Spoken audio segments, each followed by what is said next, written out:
Well, hello there, YouTube, and welcome to a foggy Saturday, the 23rd of December. It's the eve of Christmas Eve. It is 2:30 in the afternoon right now. By this point, it was supposed to be partly cloudy and 40 degrees out here. And we were going to try to weather the cold and go for a quick little ride, but it's 36 degrees out here. That's nowhere near what it was supposed to be.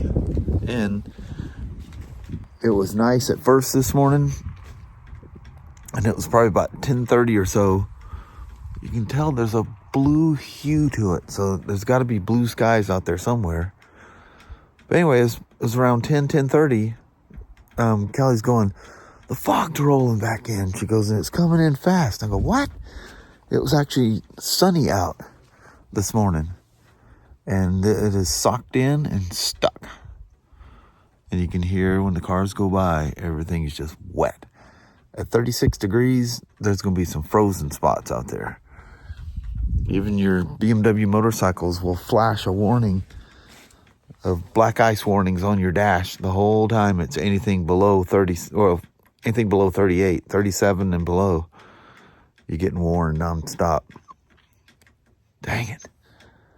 But the craziest thing is, man, I don't know what time it was, but yeah, Kelly and I, it was quiet. She's out there watching TV, playing on her MacBook, and I was sitting there tinkering around on the computer, pondering something. Well, next thing I know, I wake up and it's 1:30, and Kelly didn't get up until about 15 minutes ago. I found her all cuddled up in her cozy chair out there. She's wrapped in a heated blanket and everything else. She's out cold.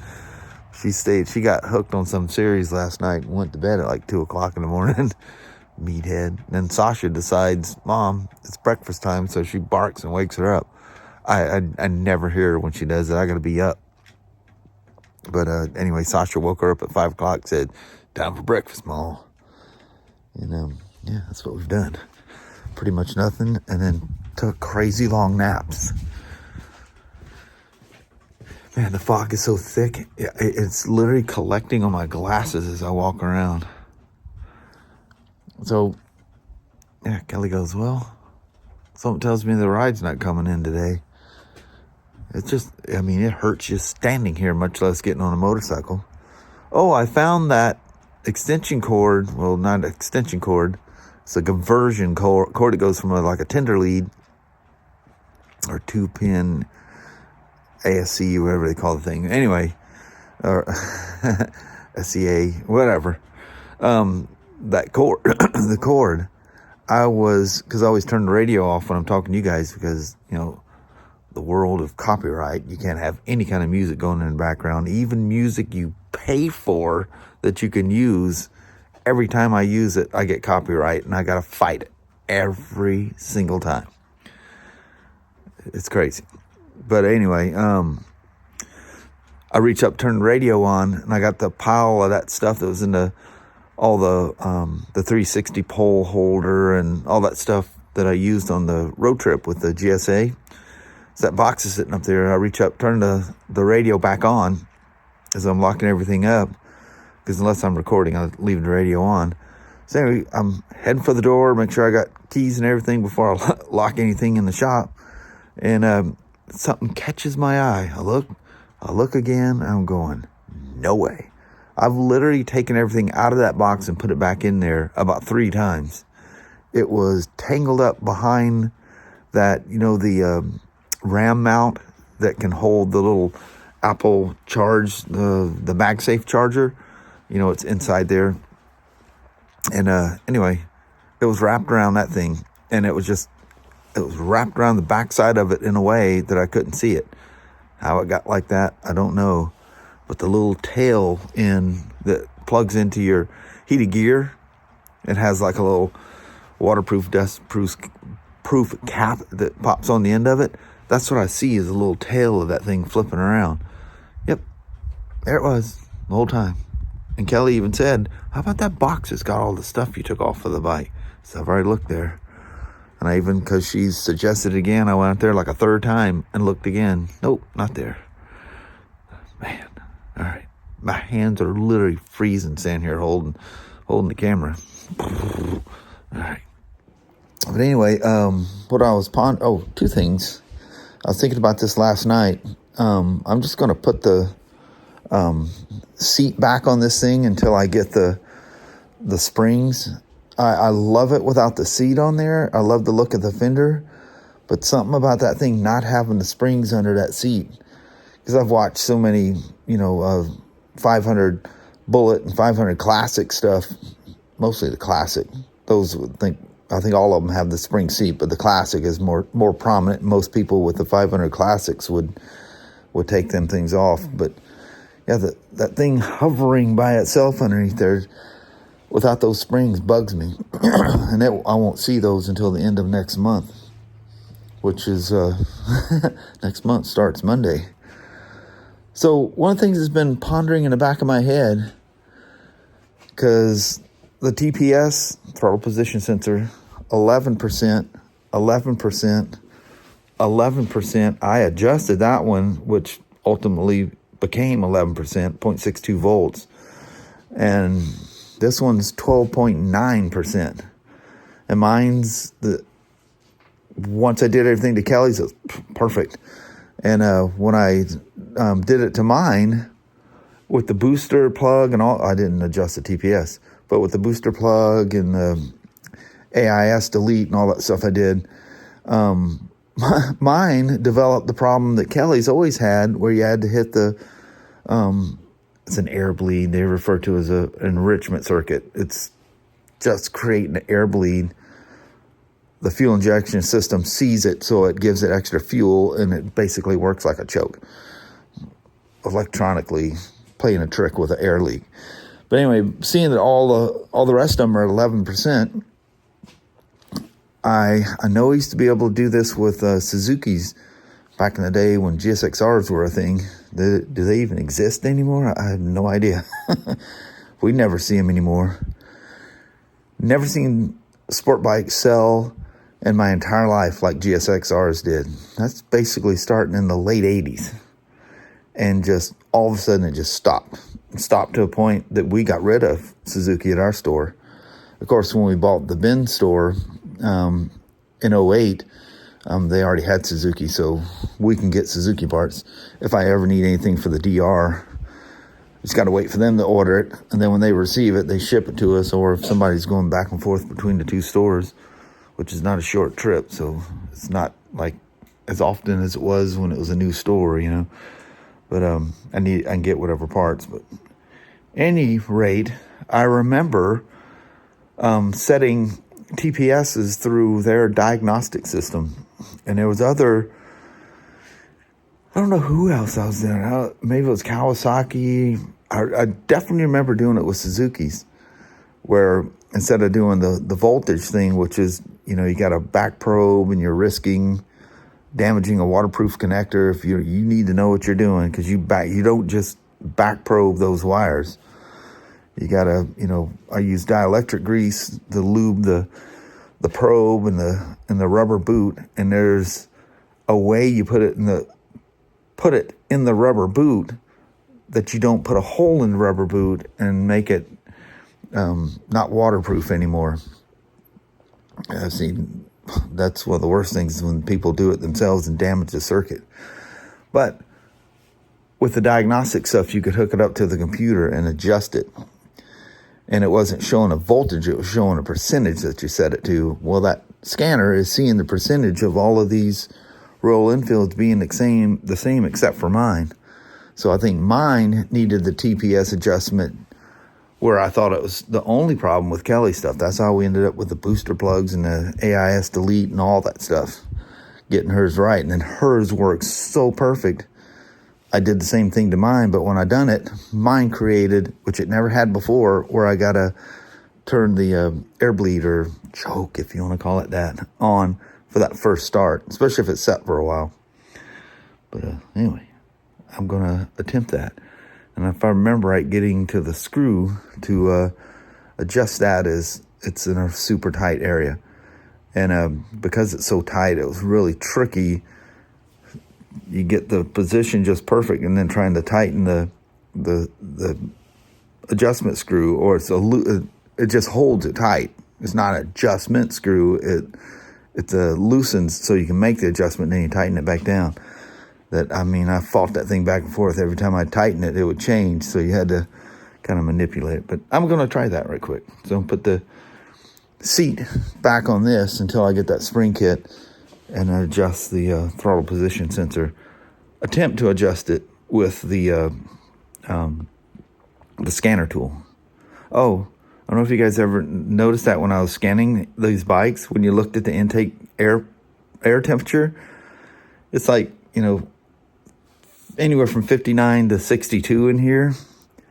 And it was showing, I forget which bike I was looking at, but I paid attention when I was editing the video. It showed the intake air temperature was 27 degrees. That's that booster plug playing a trick.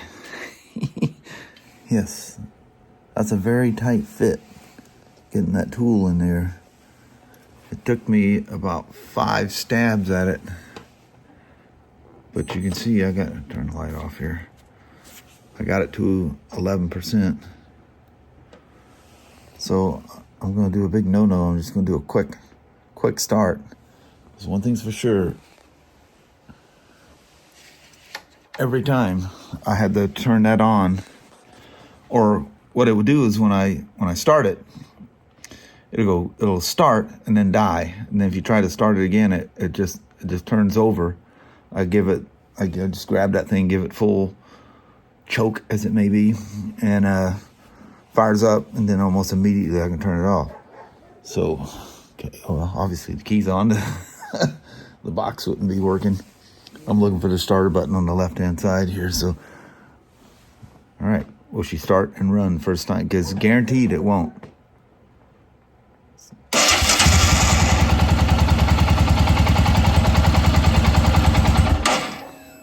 There you are. Oh, kicked me out of that session. Communication error, because I cycled the thing.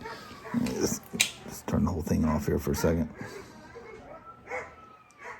I take it Kelly is bringing the girls out in the freezing fog.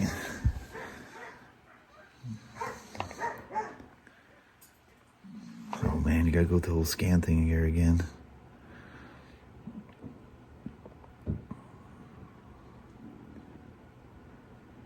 Holy moly. Okay, thank you. So data stream.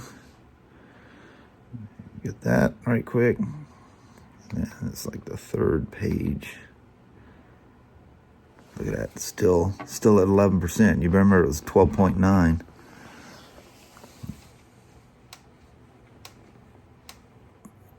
Goes back to 11% every time. That's it. Golden. Look at that. Yes, you can adjust your TPS with the computer, just like we used to do back in the day when that was something you did. Now they're all fly-by-wire and you can't touch nothing.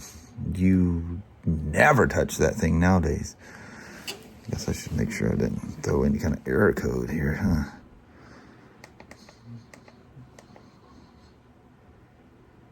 No. The vehicle has no fault codes. Thank you very much. Well, that was easy enough. Well, it is a little tricky to get that. What do I do with the wrench? Oh, I stuck it in my pocket. So from VIM Tools, you can get these things from Amazon. These are these little 1/4 inch little mini. I have the SAE socket, Allen sockets, the metric Allen sockets, and the Torx. And I'm here to tell you. I'll just show you right quick. You want these things. So I got the metric set, the SAE set, and there's the part number for the Torx set. And it goes from 10 all the way up to 50. Dude, if you're taking off a T50 bolt, that's like the lugs on your BMW for your single-sided swing arm. Don't be using a 1/4 inch. Not for any kind of high torque, but that, and this is just an old Craftsman thing I've had for about 500 years, it seems. little mini cheater bar. And that's enough room to get in there and loosen that thing up. And you just spin the TPS by hand, watch your meter to get 11%. That seems to be the magic number for Royal Enfields, because everything here now is at 11%. Cool beans though, huh? All right, put the seat on this thing, on the Classic here right quick. There she is. Seat's back on. Actually, the look of that thing doesn't bother me a bit. It does look a little more retro without it being on there, but it looks perfectly fine with it on there as well. Still see that beautiful chrome fender underneath there. Only the bracketry that holds the seat kind of covers a good section of the chrome. But even if I had the seat on with when that spring kit comes in, the spring kit's very visible. Very glad that adjusting the TPS was just as simple as that. I never even thought about that being an issue. I've kind of pondered it a couple of times going, it's funny how when I adjusted Kelly's TPS, because she was having a stalling issue with it. And, once I did it with the TPS, that was key. But, her just kind of getting back into riding motorcycles after all those years, if you weren't super, super smooth, you could, if you're a little funky with your clutch, you could make it stall. So that's when I did all the other stuff to it, and then just, like I said, made it run so good I did it to mine. But the only difference with mine was that first start after it set for a bit. I mean, if you came out a week later or whatever, it just always boom, just light right off. But as it is, you gotta try to swap around. You can't ride them all at once all the time. But anyway, we'll get old Danny boy over here. It's hiding behind the Acura, and we'll call it a night. Good Lord, it's almost 4:30. It's probably pitch black dark out there already. All right, thanks for hanging out with me once again today. I'm enjoying these little tinkering around at home. It's a lot of fun. All righty. Well, hello there, YouTube. How about an after sunset goodbye in the foggy day? Yes, very foggy. That's a bummer that it was so nice this morning, and then it just turned to poop on us. I know, it ruined our plans. Yeah, planned all that thing that definitely going for a ride today. Yep. Mother Rained Nature. all day yesterday. Yeah, and it's going to rain. The next nice day will be next Friday. Yeah. And who knows by then if that'll even be. It's going to be raining from here on out. Rain tomorrow, pouring on Christmas Day. Yeah. And again, won't be till next Friday. It's the next opportunity. It is the Northwest. Never buy a motorcycle in the fall and winter in the Pacific Northwest. Yeah, definitely. Crazy.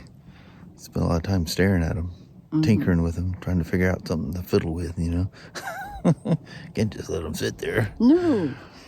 But anyway, on that, we're going to bounce. Alrighty. Well, thank you guys so much for watching. We really do appreciate it. We will talk to you tomorrow. Same smoke time, same smoke channel. Don't forget to give a thumbs up. And you guys have an amazing Sunday or Monday. Heck yeah. I had to think of what day of the week it was. Yeah. They all start to blend together. I know it. All right. See you guys tomorrow. See you then. Bye-bye now.